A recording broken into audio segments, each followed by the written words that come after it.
Ma Cioè, più che dimezzare i parlamentari, diciamo che c'è dimezzerei tutti gli stipendi e i costi della ma politica, soprattutto, no? guardi, l'apparato burocratico che ruota attorno alla politica è molto più grande di quello dei parlamentari, perché tutto sommato, anche se abbiamo due Camere, non è che abbiamo tutti questi parlamentari, anche se gli stipendi dei nostri parlamentari sono tra i più alti d'Europa, è un altro paradosso tutto italiano.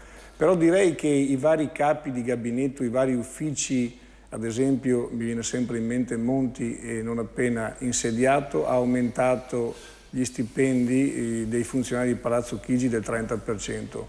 Mi piacerebbe sapere cosa portano a casa questi signori. Pertanto attorno alla politica ruota poi un insieme di persone che compongono la pubblica amministrazione, che hanno un peso ben più rilevante di tutti i politici. Tutto sommato direi non è tanto da limare il numero dei politici, piuttosto dovrebbero lavorare bene, è quello che non stanno facendo in questo periodo, e limare soprattutto i costi che sono collusi con la politica. Mi viene in mente sempre, ripeto, sono numeri che poi possiamo vedere tutti o che abbiamo già visto tutti nei quotidiani.